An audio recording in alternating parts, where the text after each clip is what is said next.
Michelle to start the recording.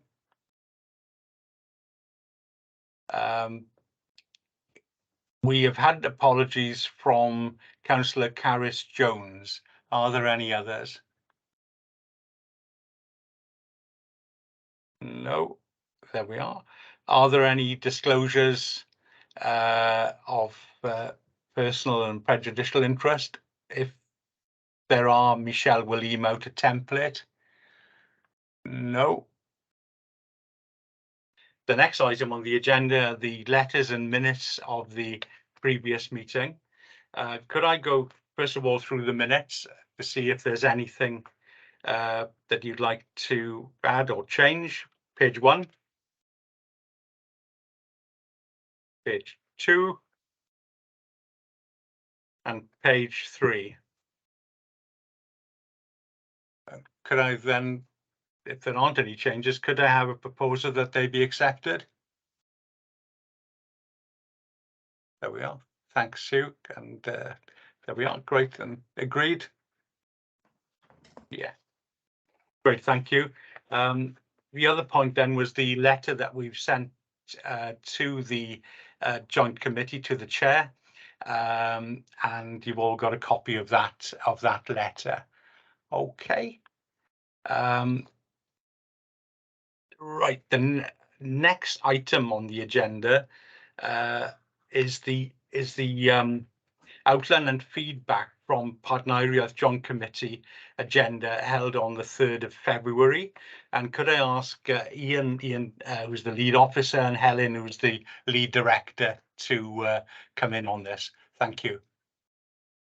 Thanks, Chair. If I make a start, and then Helen will pop in with anything I've missed really from the minutes. So probably the first point to mention is that we confirmed the lead chief executive and Partneriaeth lead director moving forward. So Martin Nichols, chief exec in Swansea, was confirmed as the lead chief executive for Partneriaeth, and Helen Morgan-Rees was confirmed as our lead director, taking over from Gareth in Carmarthenshire. So both of those were confirmed, and it was unanimously resolved that Martin and Helen would take up those roles within the organisation.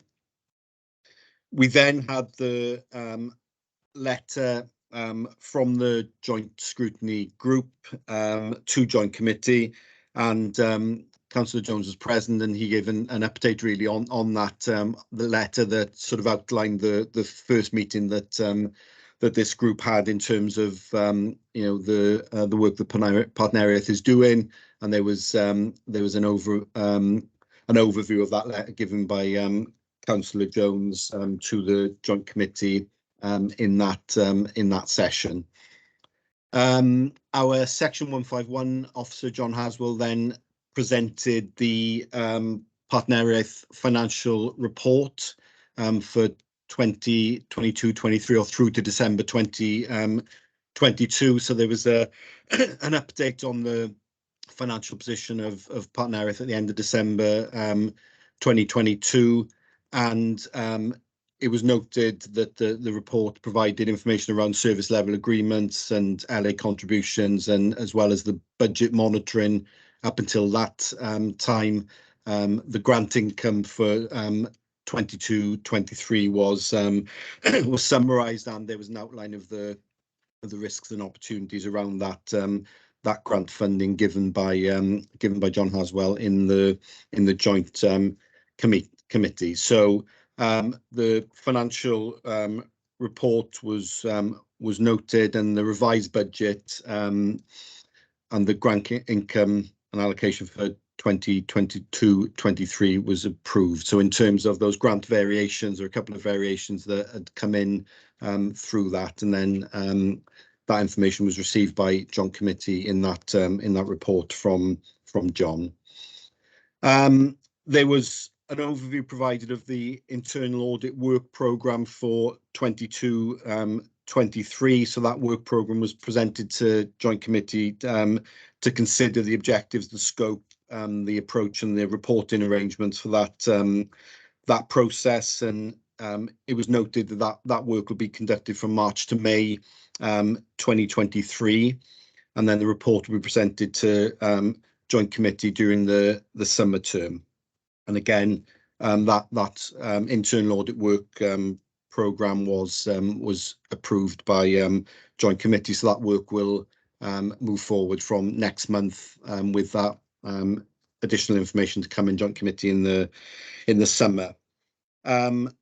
I then gave a lead officer update in terms of the current provision in Partneriaeth, and I gave an overview of where we were in terms of our business plan and delivery, and any areas particularly that were still to be developed, and areas that we needed to continue to work on the delivery of. So I outlined those, and I'll also do that a bit later on in the meeting today, just to give you an overview of where we are in terms of our provision.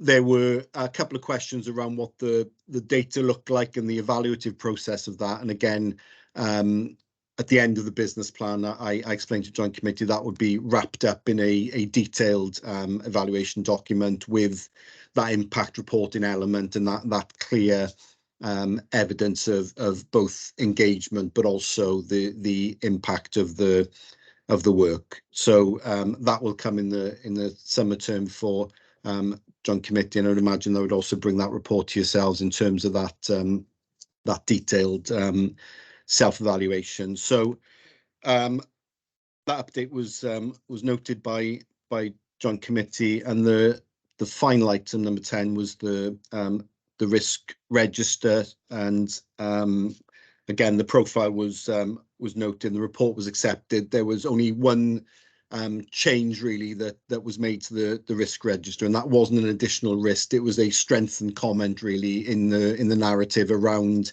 the risk of not delivering appropriate curriculum support for our schools. So it was there as one of the core risks anyway, but there was a strengthened statement there really in terms of ensuring that it was clear that this was one of the core elements. And Cress is here today, she leads on Priority 1 curriculum, and again that's part of the update that you will receive a little later on in the meeting.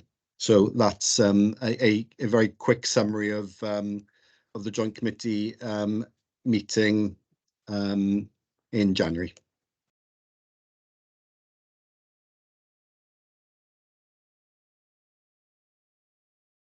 Thanks, Ian. Helen, have you got anything to add, or would like to add anything?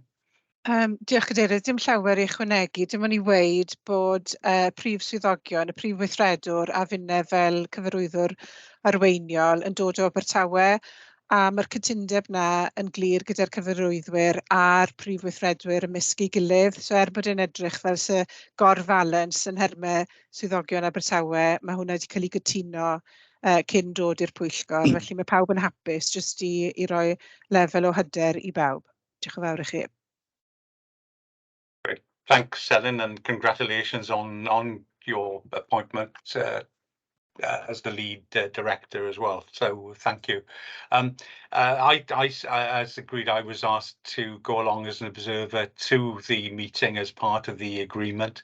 I did, and Darren Price, who's the leader of Carmarthenshire and is leader of this group of the Partneriaeth Joint Committee, chair of the Joint Committee, asked me to speak actually on the letter that we sent in, which I obviously duly did.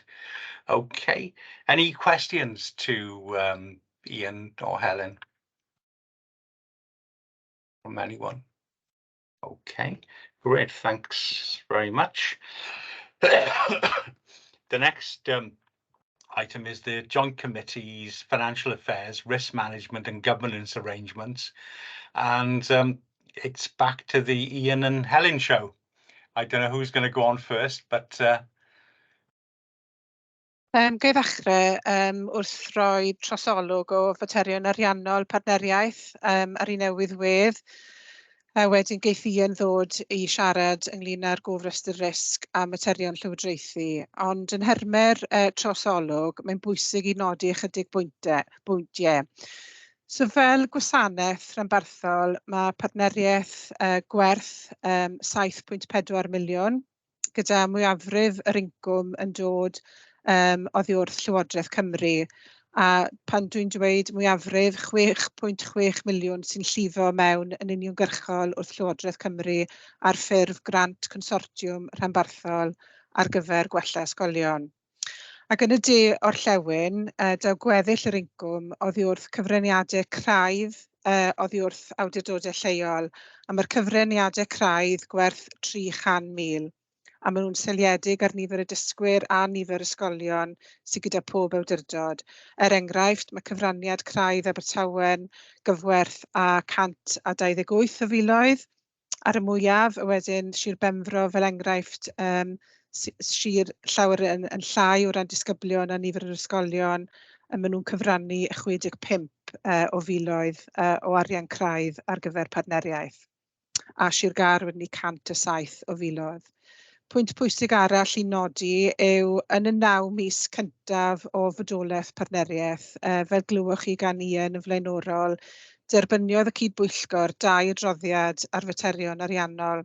Felly, yr adroddiad cyntaf yn cwmpasu y cyfnod Ebrill i Awst, yr ail o Fedi Ragfyr 2022.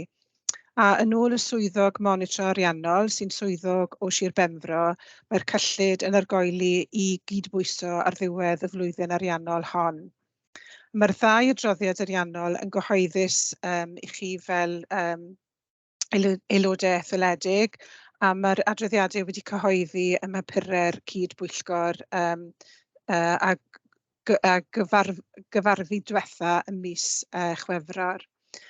Yn ogystal â'r trafodaeth gyda'r cydbwyllgor yn materion ariannol, mae yna gyfle i'r 3 cyfarwyddwr addysg i ymateb yn eitha hyblyg i faterion ariannol fel i bwnt yn codi.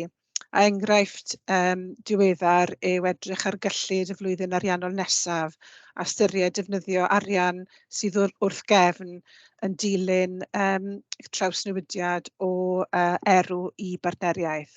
Felly ni wedi bod yn edrych ar faterion ariannol mewn modd hyblyg agored hefyd. Daw incwm partneriaeth hefyd o 2 awdurdod sydd ddim ynghlwm yn swyddogol gyda partneriaeth, sef Castell Nedd Port Talbot a Cheredigion, oherwydd i bwnt yn prynu lefel o wasanaeth, sef y gwasanaeth ar gyfer y rhaglen genedlaethol i ddatblygu arweinyddiaeth. Mae'r incwm hynny yn dod i gyfanswm ar hyn o bryd o 96 o filoedd o bunnau. So defnyddir cyllid partneriaeth yn benodol i gyflogi tua 28 o staff, a mae'r costau staffio yn dod i gyfanswm o 1.9 miliwn o bunnau, a hefyd wedyn ni i gyflwyno'r cynllun busnes. A fel 'ych chi'n gwybod, mae yna 6 blaenoriaeth yn y cynllun busnes, a mae'r gwaith a'r gost o gyflwyno'r cynllun busnes yn dod i gyfanswm o 4.5 miliwn o bunnau. Yn ogystal â hynny, mae yna 6 cytundeb lefel gwasanaeth ymysg yr awdurdodau lleol sy'n perthyn i partneriaeth, a maen nhw yn costio 200,000.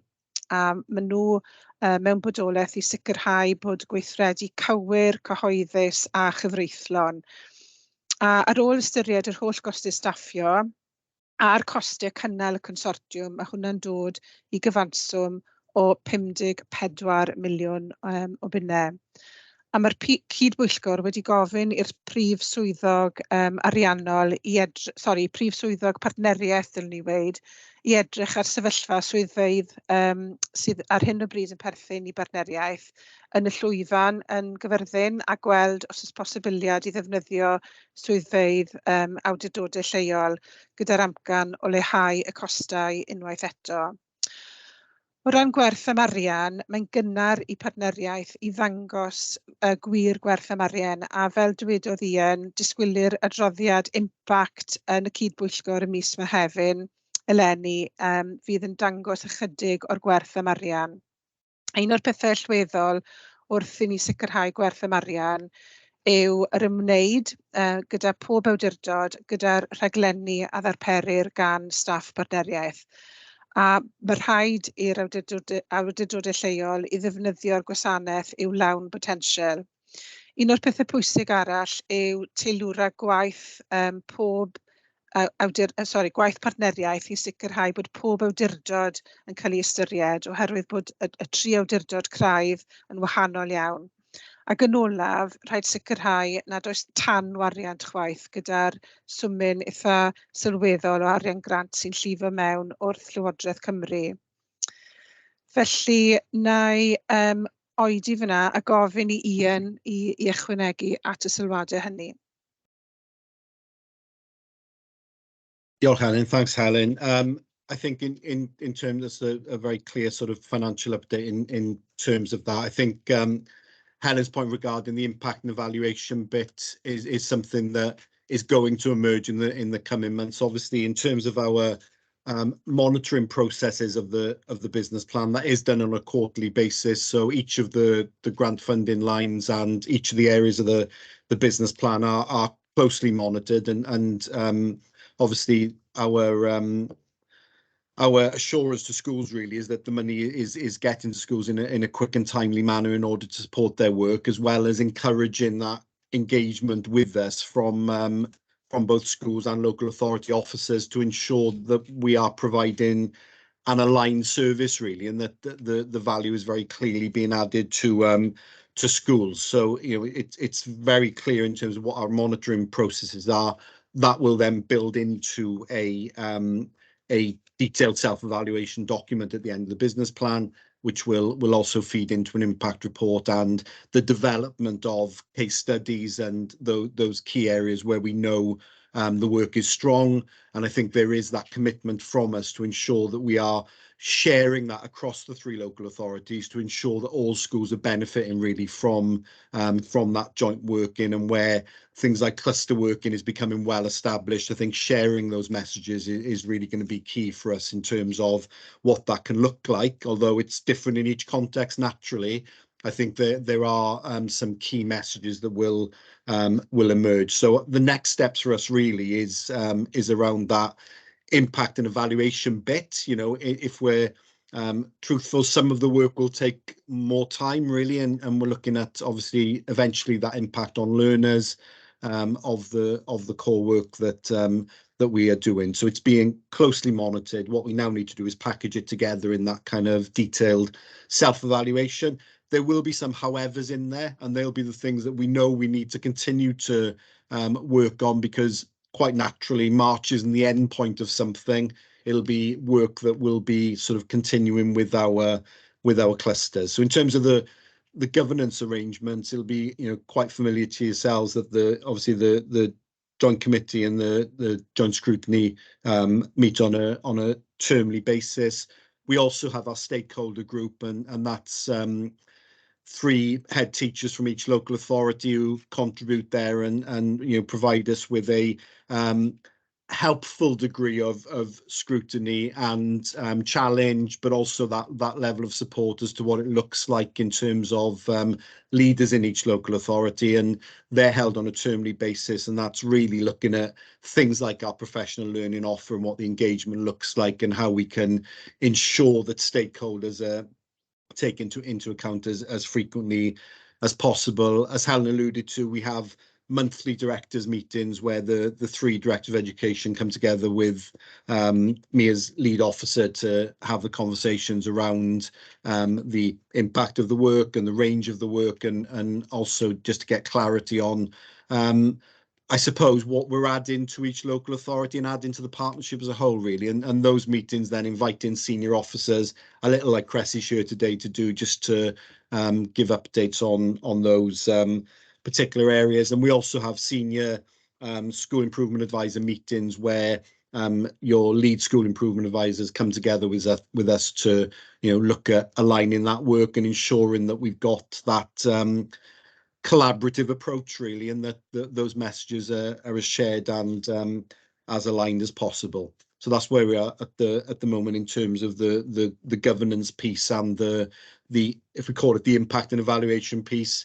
The report that has been submitted to both joint committee and this group is an interim report, so it's a little operational in terms of the range of work that's been covered, but it has got areas for development in there and clear targeted areas that we are currently working on, but also work that will be ongoing really in terms of the provision that we are looking at. Great, thank you, Helen. Thank you, Ian. Any questions?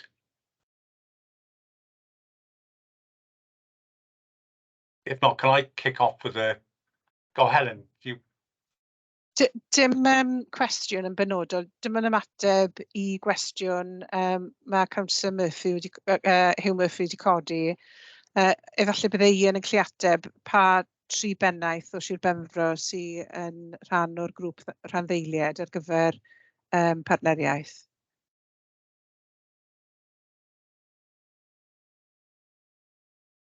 Sorry, it's Jane Harris from Haverfordwest High. It is, Cress is going to nod at me here to confirm, hopefully. Nick from Saundersfoot. Nick Allen from Saundersfoot, yeah. And Sean Williams from the PRU. Perfect, thank you very much for helping out there. So they're our 3 heads from Pembrokeshire. Yeah, great. Obviously, it's important that there's no duplication between Partneriaeth and the local authorities. And what are you putting in place to ensure that this doesn't happen? Obviously, you say, Ian, that you meet with the 3 directors of education across, the region, and that certainly would help. Yeah, I think it's exactly that, but it's also the regular meetings with school improvement staff as well across the region, because obviously each local authority has their team of improvement advisors. They look slightly different in each one. And I think for us, it's those regular meetings with senior staff just to ensure that, I think co-construction is becoming our key word really, that we're working together to build this, and actually wherever possible ensuring that it's Partneriaeth staff and local authority officers presenting together really, so that it doesn't become confusing for schools where they see 2 separate professional learning offers and they have to make a selection of that. It should be something that's aligned and something that is wherever possible co-constructed, and it's very, very clear that we are working together as Partneriaeth staff and local authority staff to provide the best we can for your school. So that's a regular excuse me, conversation, Councillor Jones, that we have within those groups in order to ensure that we're not duplicating. It sometimes looks a little different in each local authority, depending on the needs of each local authority, but we're always having conversation with staff locally just to ensure that there are no left field surprises or something that looks a little bit like duplication. It's one of our challenges, and it's constantly an area of discussion really that we have internally. And again, the stakeholder group, the head teacher groups, are a useful reference point there to have those conversations with them to ensure that it's clear, who's providing what, and wherever possible, it's co-constructed and aligned really. Great, thank you for that. The other thing you mentioned was you have 28 members of staff. But I just wondered if we couldn't have a sort of a table of who they are, or at least what the roles are at some point. But that is a reduction from the number that you had with Eru, quite a huge reduction. Eru being the predecessor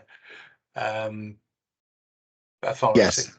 Yeah, it's a significant reduction, and in terms of those staff who are kind of developing the PL, it's a pretty small team of advisors actually, out there working, with schools. So it's around about 15 staff who kind of develop that professional learning offer and support our 264 schools or whatever it is that we've got in the partnership. So it's not a huge amount of people, and really the only way we can operate effectively is by working with our local authority officers to ensure that we're supplementing and adding that value. So it's a big reduction in terms of our team, and it can only work through collaboration and co-construction really.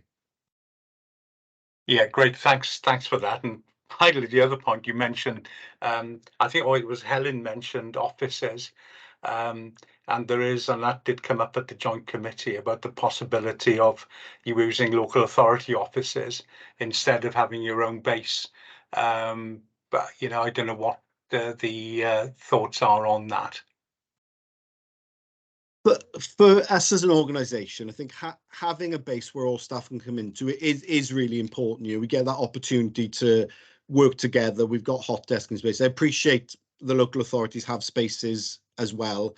What I wouldn't want to do is become fragmented. So I've got 3 sets of staff working in different places, if you like. I think having that designated base is really important for us, and having that, this is where Partneriaeth is based is quite significant for us.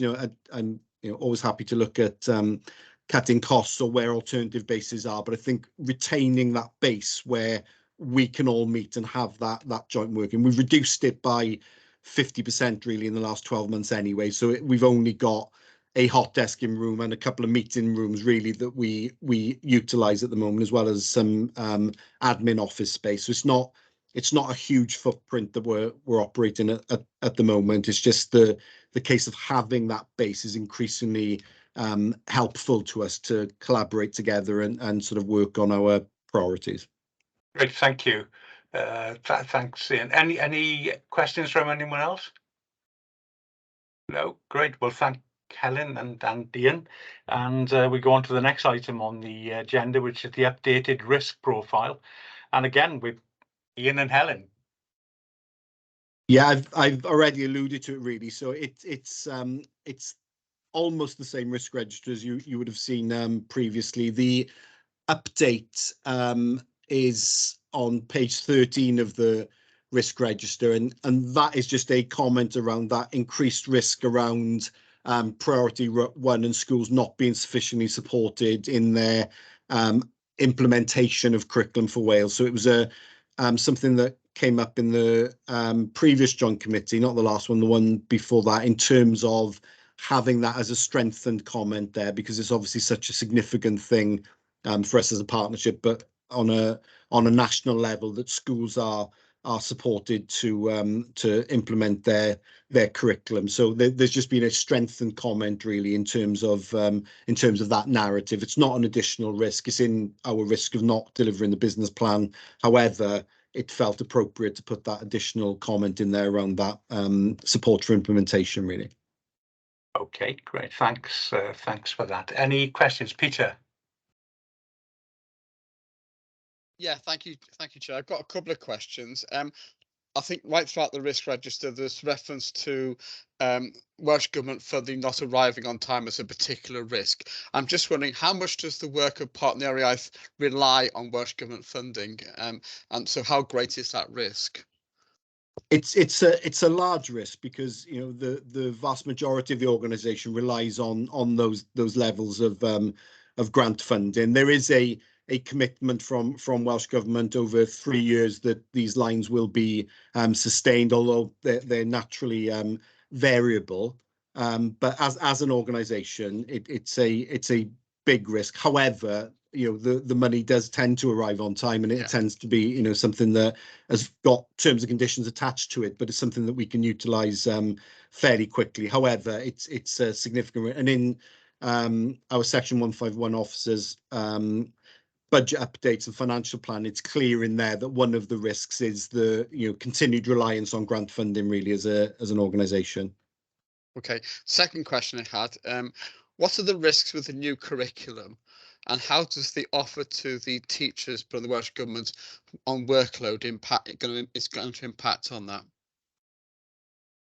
It's a very good question. I mean, I would hope that professional learning would be seen as something that adds value really to the system, rather than something that impinges on workload. I think wherever possible, we try and make things available asynchronously so staff can access a variety of times, and there isn't always that expectation that it's out of core hours, etc. And there are a range of means to do that. However, I take your point completely that in terms of workload, there's a significant expectations on staff. I think it's up to us to make our professional learning offer as agile as possible, if that's the right word to use, to ensure that we've got as many staff who can access that and as many leaders as can access it. And there are huge expectations on schools to build their own curriculum, I think is probably one way of describing it. However, the professional learning support is meant to be exactly that, a support rather than an expectation. So it's getting that balance right, I think, Councillor Black, in terms of getting the range of professional learning that's appropriate and meets the needs of the system, but not overwhelming it and then adding to the already significant workload that teachers are facing. Do we have an understanding of what the offer involves in terms of workload? We've got an understanding about the amount of money the teachers have been offered extra. Do we have an understanding about the workload offer? Not from a government perspective. In terms of what we would expect, we would expect it to be, you know, part of the usual planning process and, you know, development of their curriculum for their learners. So I would hope that our work isn't perceived to be that additional and reasonable expectation. It's something that is more built with the profession, I would say, in order to support them. It's just I felt, I mean, my understanding from reading the media reports is that maybe the government is talking about maybe spreading the roll out the new curriculum over a longer period, or giving teachers more time away from classes to prepare for it, which is obviously going to have an impact on children's education. I don't know if Helen has any thoughts on that at all. Diolch Councillor Black. Ddim wedi clywed am y manylion eto wrth y Llywodraeth yn nhermau beth mae'r y gwaith ynghlwm wrth y cwricwlwm a y polisi yn nhermau anghenion dysgu ychwanegol hefyd. Felly mae'r ddau adolygiad o bolisi sylweddol ar lefel cenedlaethol a'r impact mae hwnna'n cael ar lawr y dosbarth gyda'r athrawon yn un cryf. Mae'r impact i'w deimlo yn amlwg. Felly mae'r manylion fel mae'r Llywodraeth yn mynd i lysteirio ar yr impact na eto i'w clywed. So dim manylion ar hyn o bryd.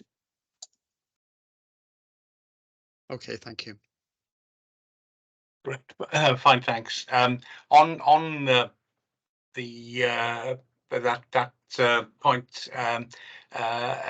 one of the things that came up when we met the cluster, for example, in Pontedillas, was that there was funding, I think it was from Partneriaeth, for teachers to be able to go to meetings and meet collectively, and that worked really well. And it obviously therefore is important for that funding to continue, because they felt by meeting in that way, they worked together as a team, and it was clear that they did. Is that going to be the case? Yeah, I think that there's a commitment to that way of working being particularly effective, and we've got examples, and Cressy will come in on this a little later on in terms of what that looks like in each of your local authorities. I think the one thing that money buys is time, and I think that, you know, that bit of schools having the time and space to really think about what they want as a cluster has been hugely beneficial. And, you know, there are strong examples emerging where they've utilised funding from us to release staff, and they've had whole cluster release days where they've worked on particular priorities with our officers. And I think where it's aligned and joined up like that, it's particularly helpful. So I think in terms of our grant funding line, absolutely, you know, our commitment is that money will continue to flow to schools and clusters. And some of these examples, we've already got clusters saying to us, we want to continue this into the summer term. It's not going to be a finished job as yet for some time. So that ongoing commitment to support cluster working is really important. There's an expectation in schools that they utilise it effectively, but there are really good examples of schools using that to get themselves some additional time to eventually support their learners, but they're building something at the moment that looks particularly strong in most areas.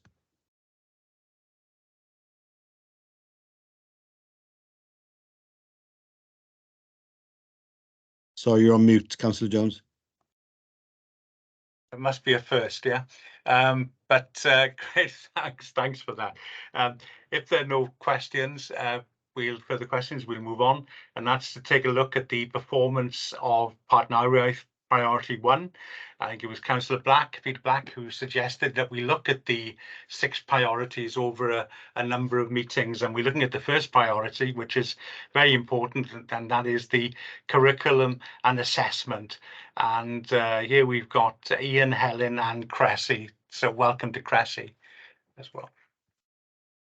Thank you. If I just make a start, and I share my screen. I'm going to rattle through a few slides and particularly focus on the ones that are obviously related to curriculum. But it's important to put this in context, I suppose, of the entire business plan, and it does feed into all areas. Actually, it's quite difficult. You know, the curriculum bit is, as you would imagine, appearing everywhere. So if I try and share my screen.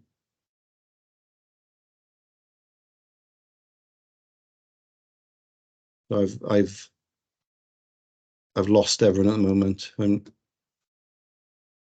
I can see it. Oh, brilliant! Thank you. Sorry, I lost everyone. Setting up. Yeah. Yeah. I can see it. It's not on presenter mode though, Ian. Is that better? Can you see? There it is, right?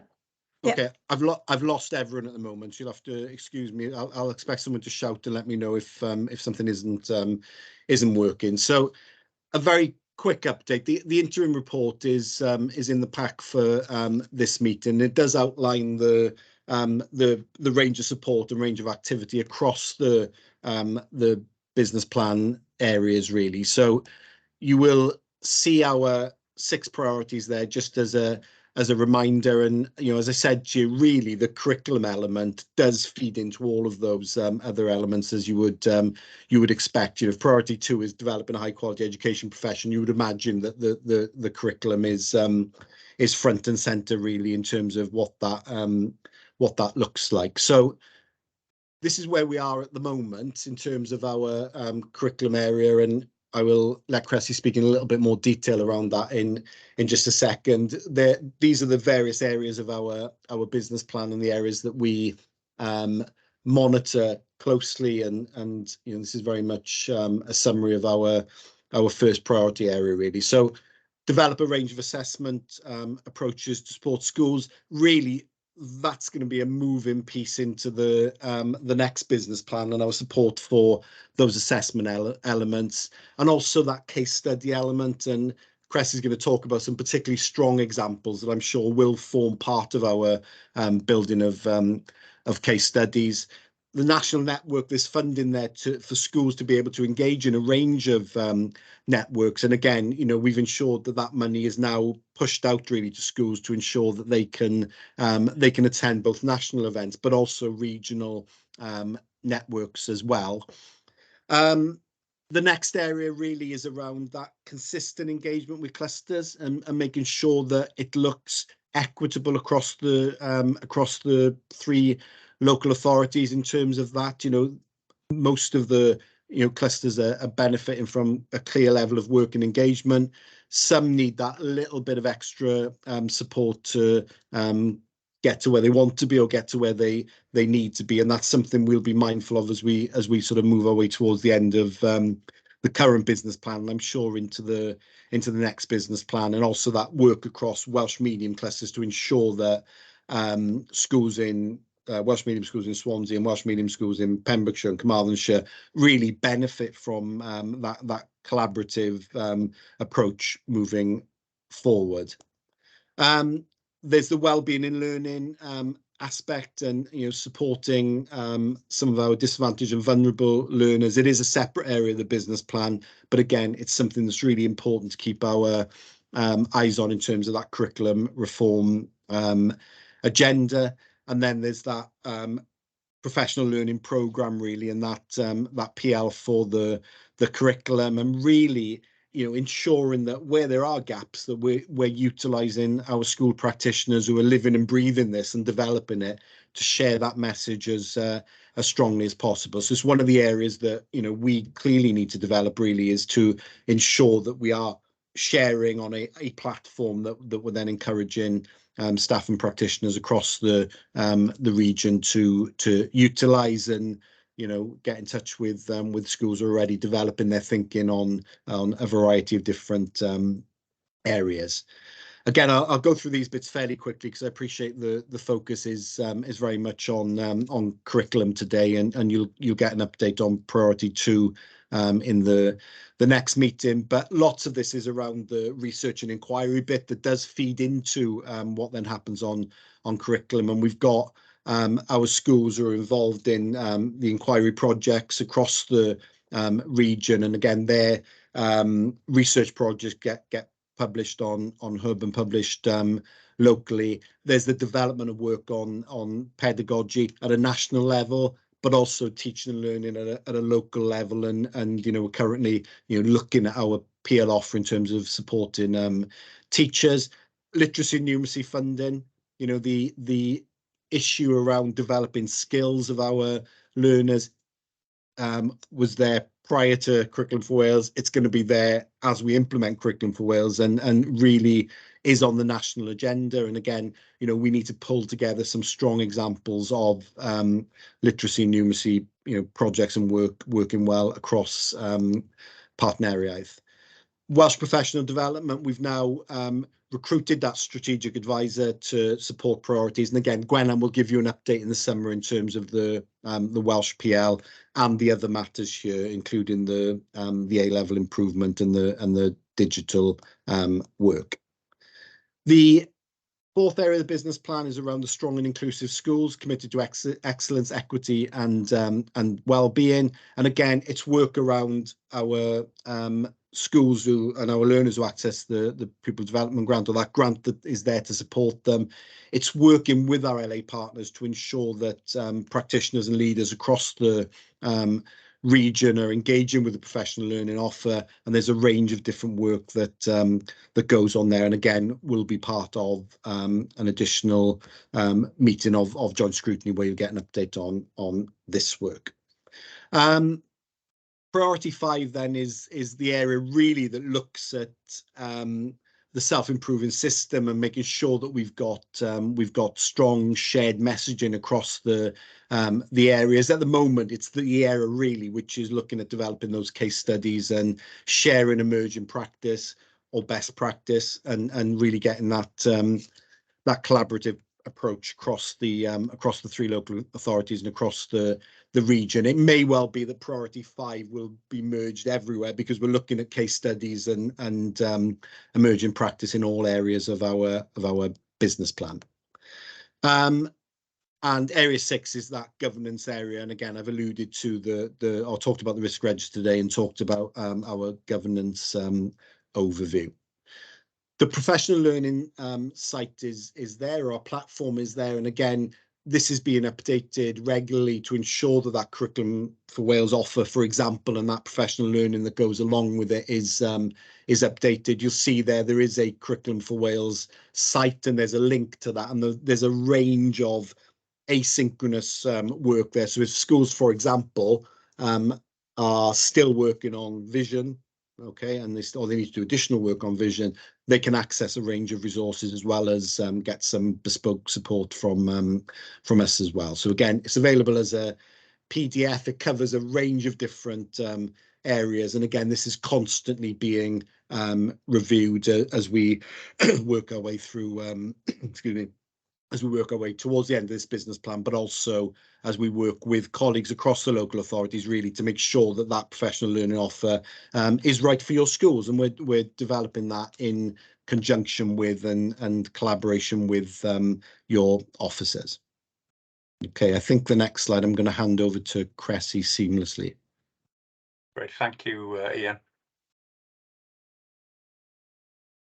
Ian, do you mind stopping sharing for a minute, please? I can, if I can work out how to do it, Cressy, yes. Oh, sorry, then you're going to have to share it again, aren't you? Have I, is that okay? Is it gone? No. Oh, okay. Right, I've done it, I think. Done it. Thank you. It's just a particularly dull slide to have on when I'm talking. That's fine. Okay, so thanks, Ian, and thank you for giving me a chance to come and talk to you a little bit about Curriculum for Wales and where we're up to in Partneriaeth. I think before I start, I was in a cross-regional meeting with the other regions working on cross-regional professional learning around curriculum. And certainly, and Ian, I think you'll back this, the challenges we face are replicated across Wales. And I think, Councillor Black, what you sort of alluded to some of those challenges in your questions around the implementation of Curriculum for Wales. And I think it is just worth reminding ourselves that whilst it represents this wonderful opportunity, and I was heavily involved in the writing. Well, I chaired the group that wrote the health and well-being area of learning and experience, and we were, you know, it's incredibly exciting. We all knew change had to happen. However, you know, the reality of turning this guidance framework into something in schools is proving to be really challenging, but exciting too, but in sort of different places. Some are kind of grabbing it and running with it, and for others, what we're realizing is the kind of learning and support that's needed is perhaps more intense than in other places. I think it's worth just reminding us all, because I'll slip into using abbreviations, you know, that I guess the sort of biggest differences, the three biggest changes around this curriculum from previous curriculum, is Curriculum Montgomery is organised into 6 areas of learning and experience, and each one is organised into what are the big ideas, but articulated as the statements of what matters, which are mandatory. And school level autonomy in terms of what content you teach and what you teach, but those statements are mandatory.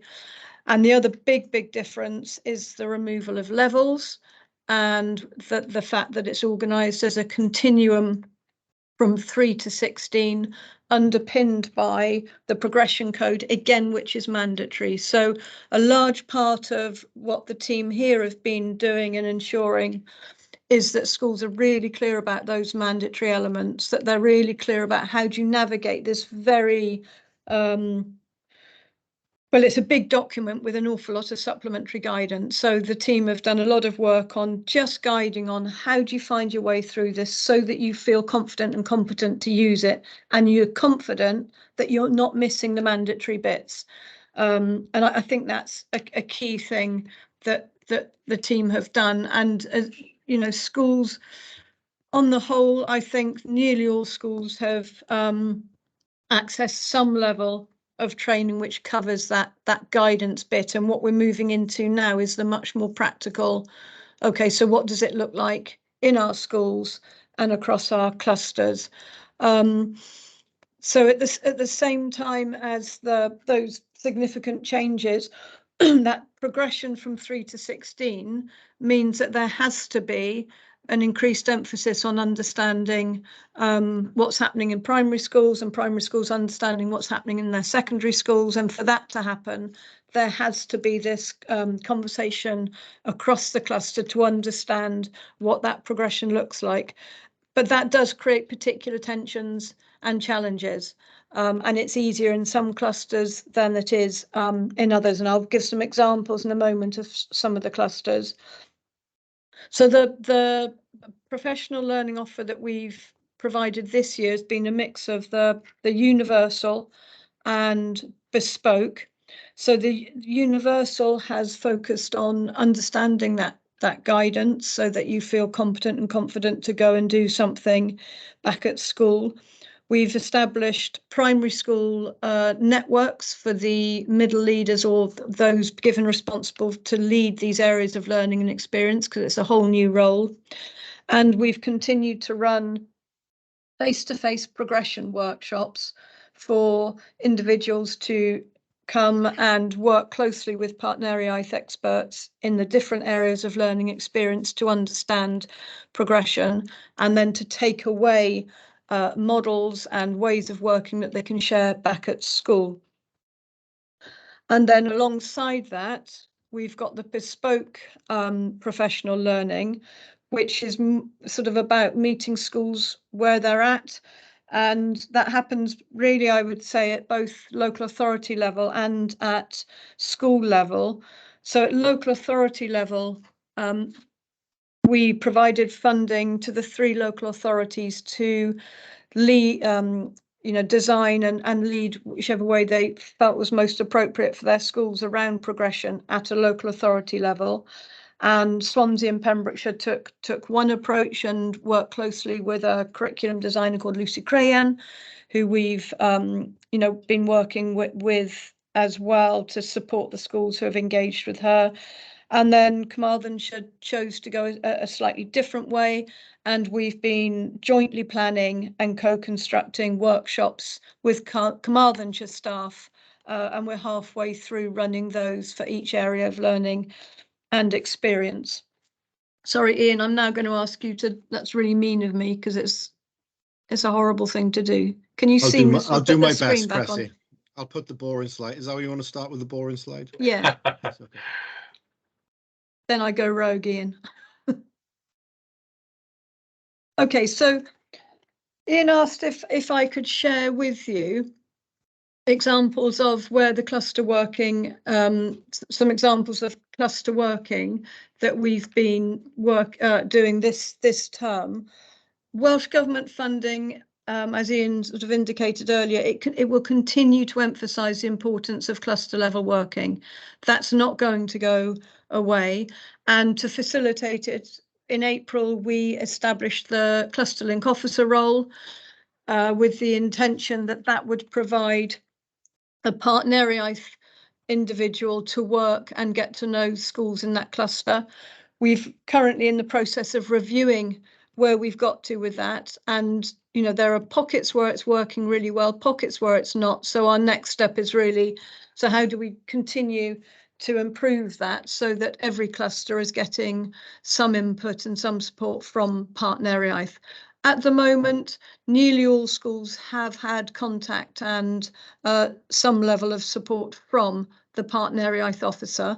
But what I want to share with you now are 3 examples where a cluster has used their Partneriaeth Link Officer to broker specific support for their cluster. So we've got in Abertawe, Cluster Pontarddulais, Sugar, Cluster Bromyrddin, Shabenfro, Cluster Caerelyn, Bro Preseli. Ian, can you do the next slide? And then click again. And then click again. Helen, when I showed this to David Thomas on Friday and asked him what he thought it was, he said it looks like a puppy's just walked over the screen.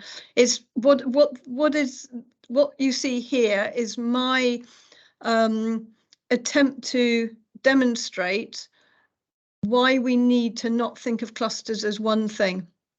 So on the left there, you've got the Pontarddulais cluster. You've got 6 schools in it. They're geographically close together. The smallest school's around 150, and they're geographically close together and historically have worked closely together as a tight-knit cluster. Very few children go from one of those primary schools around the edge to another secondary school. They have a history of doing very strong transition work. They're a very tight-knit cluster.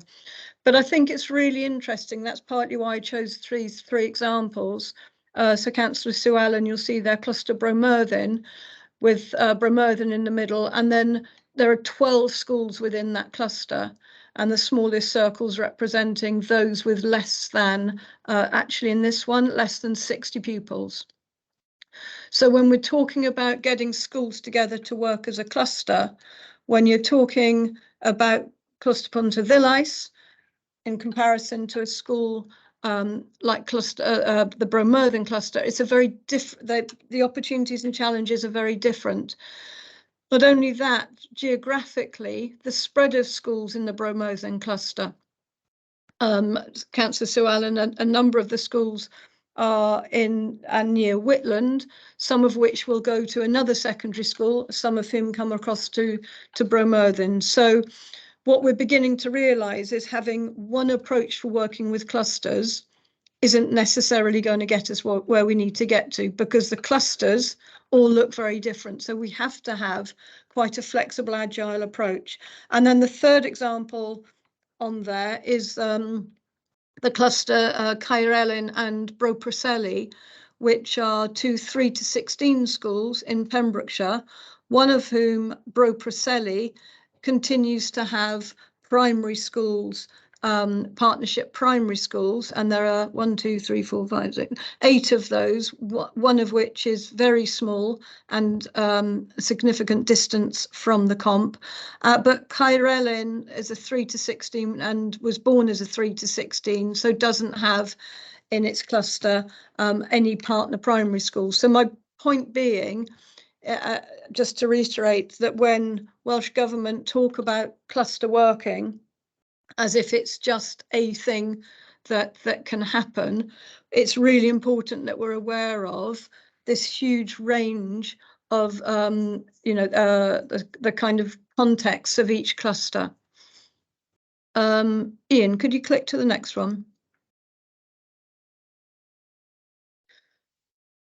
So I just wanted to share with you quickly 3 examples of cluster working and where they've got to and how it came about, because I'm hoping it'll demonstrate that in some instances it's bespoke support that came out of the universal offer, which increasingly seems to be the model, Ian, doesn't it? Or that the way of working that we're going, that the Partneriaeth team have delivered a piece of training, and then in the follow-up, they've had requests from schools to go in and do some more. So in the Bromerthin cluster, the catalyst for their cluster support was input from Debbie Moon, our lead for expressive arts, who'd was running a network session, and the head of expressive arts in Bromerthin felt that it would be really useful to share that with the primary schools.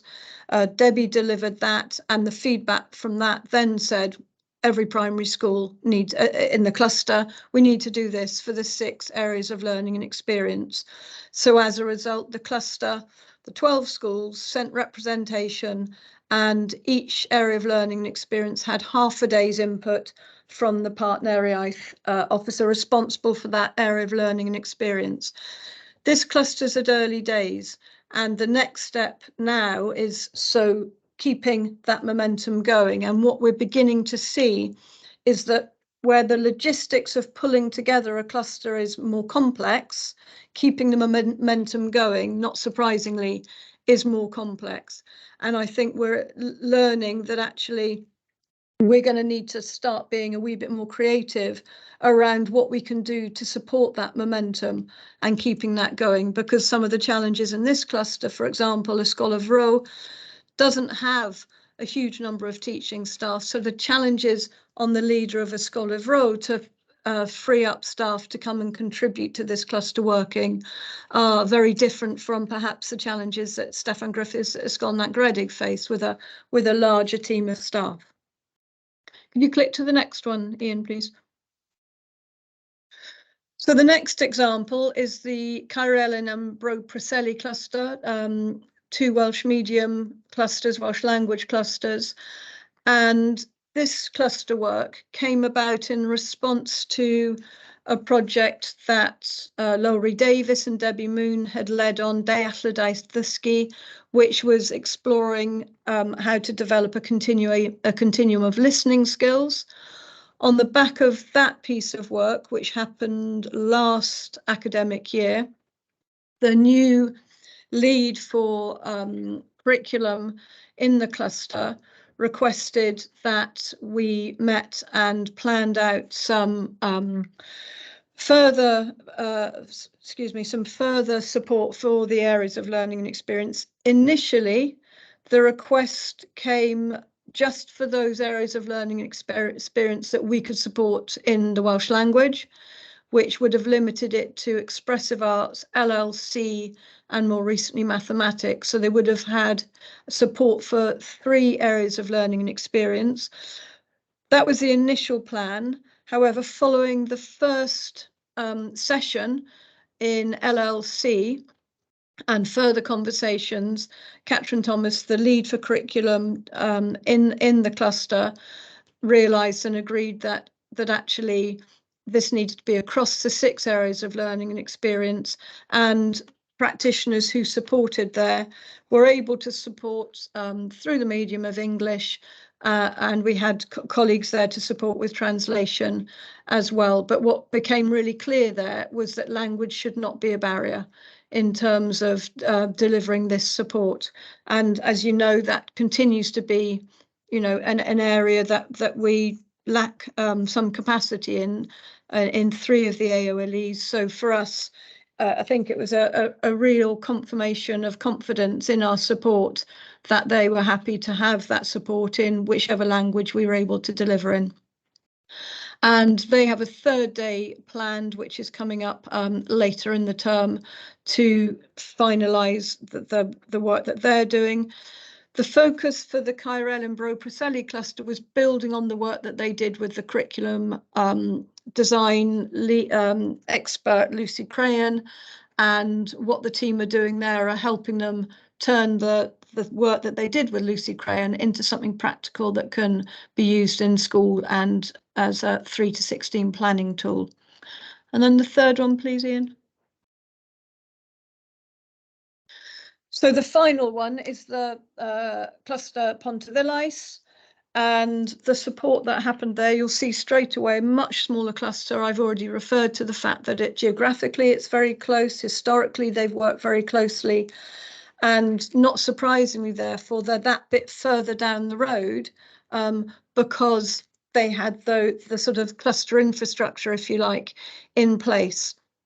So their request for support came on the back of the fact that they'd attended a Science and Technology Universal piece of training, and the practitioner had gone back to school and said this would be really helpful if we could have something similar at cluster level across the 6 areas of learning and experience.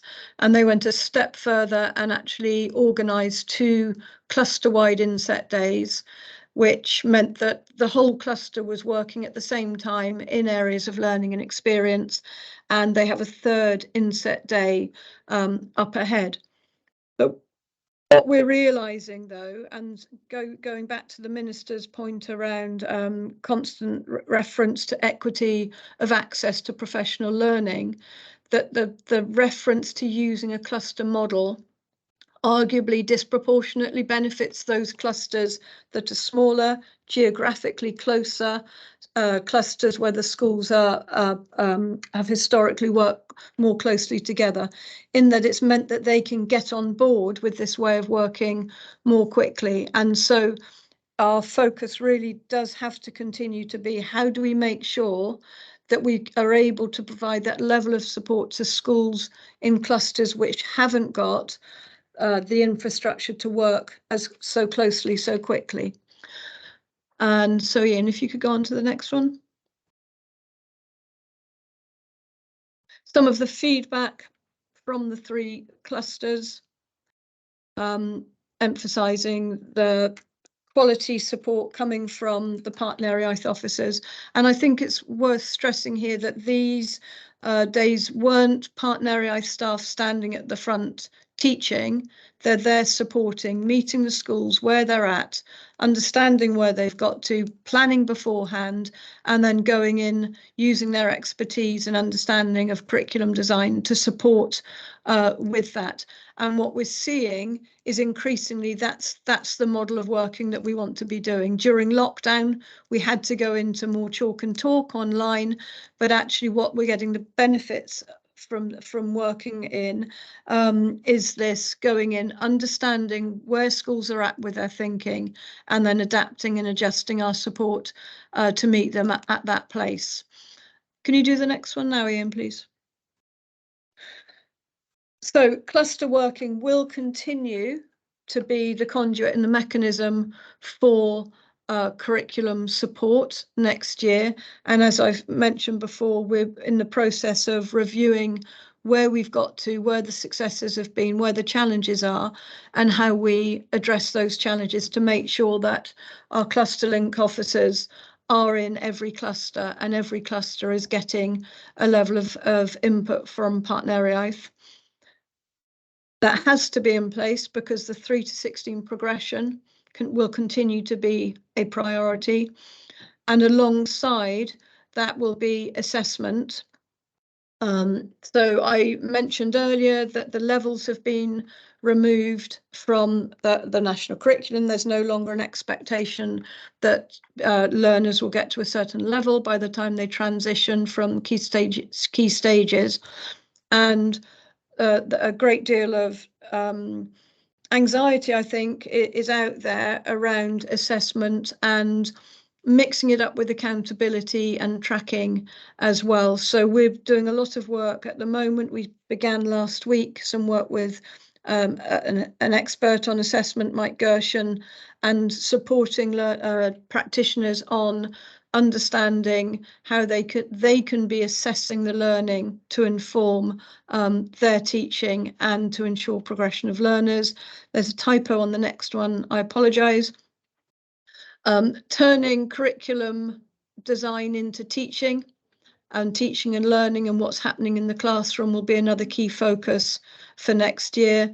This year, teaching and pedagogy have sat separately from curriculum. Next year in our planning, curriculum, teaching and pedagogy will all be in the same part. We're moving away from focusing on curriculum design, and it has to be around and what difference does that make in terms of what's happening in the classroom. And then the fifth priority area for next year will continue to be literacy, numeracy, and digital competency, those cross-curricular skills.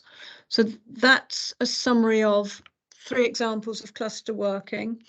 I hope that I've made you realise why working in clusters has to be a priority, but also the challenges in that. So, you know, when we started the Cluster Link Officer, I think we hoped that would be enough to get clusters working together.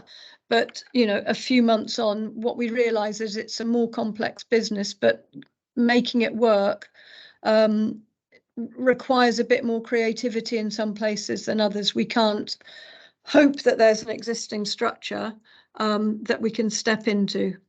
And I'm happy to take any questions at that point. Great, thank you very much. Any questions, anyone?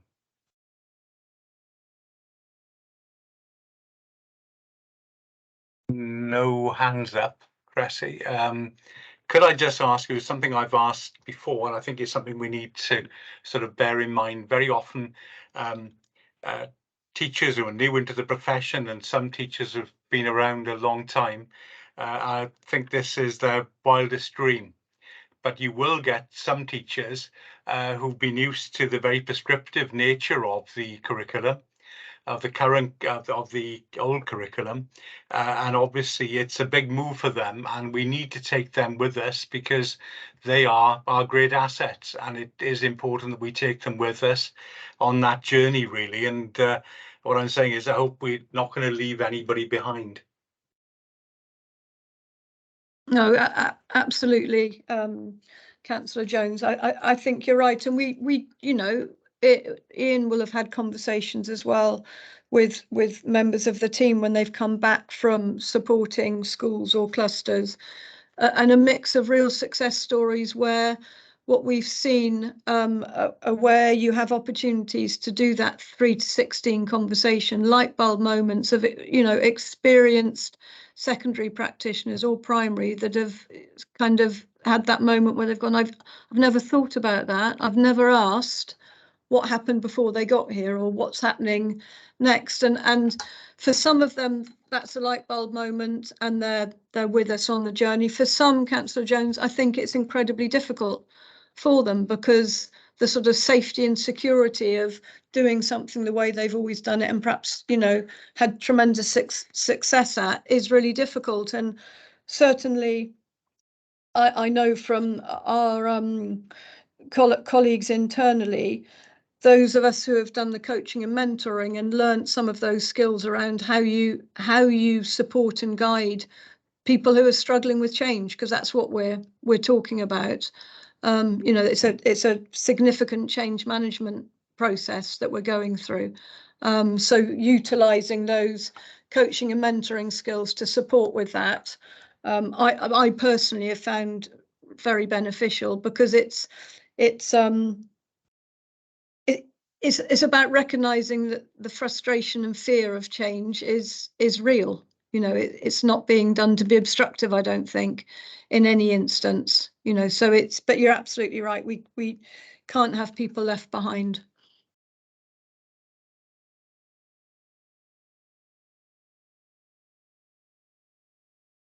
Are there any other questions from anyone? If not, thank you, Cressy. That was a real insight into what you're doing. and having, as I say, met the Partneriaeth cluster with you when we did the scrutiny meeting at Swansea, and it was a real insight into how the schools were working together, you know, warts and all as well, wasn't it, really? Things that they found challenging, but how they met together to work through those challenges. And I think it was a really interesting thing to do. But so thank you very much, and thanks for the work you're doing, and thanks to Ian and to Helen as well.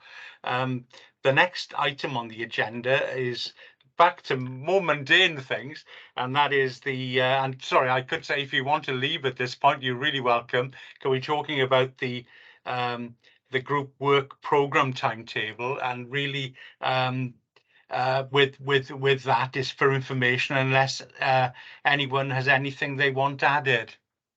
Oh, Cressy, sorry. I shall leave then, but thank you for having me. A real pleasure, yeah.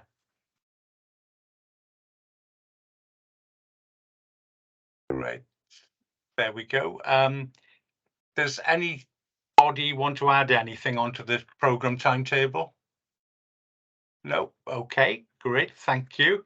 And the final item on the agenda is to discuss points for the letter to the chair of Partneriaeth joint committee arising from the meeting. And I think Michelle should appear from nowhere, and she is appearing. There you go. Great. Yeah, Michelle. just need to summarise really what you'd like to say. I mean, I'll do a summarise of some of the things that have come out of the meeting, but is there any particular things you'd like to see in the letter that I can note down? I think I'd like to see a reference to the teachers' work pay award on workload, and just to be kept up to date on that, because I think that's that could have an impact on the work of the Partneriaeth. Obviously, we don't know the details, yes, but I think it'd be useful to be kept up to date on anything arising from that once that becomes, if it's accepted and once it becomes public.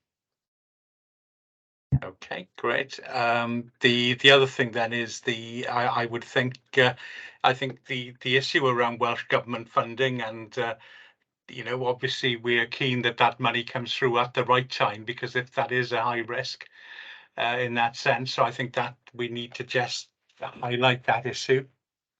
I think it's a risk because we're so dependent on it more than anything else, isn't it?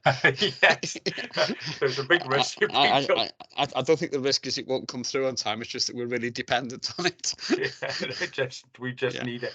Yeah, and probably around the, I think, to recognise the work that's been going on and the teamwork that's been going on around the curriculum, I think is important, because I think speaking to teachers, it's in my case in Swansea, and people in the schools,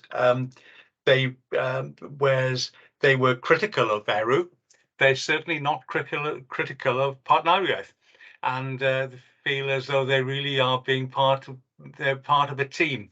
And I think that is a great message, really, and I think we want to thank them, I believe, for that, because it's not just happened. A lot of hard work has gone in to get that transition. So really well done on that. I think we need to mention it. And the other thing is, I think, in my case, I'd say finally that we always need to take all our teachers with us, and I think that is a message that we need to you know, reiterate at all times. But has anybody got anything else? Michelle will send a letter round, because she's been taking notes quietly during the course of the meeting.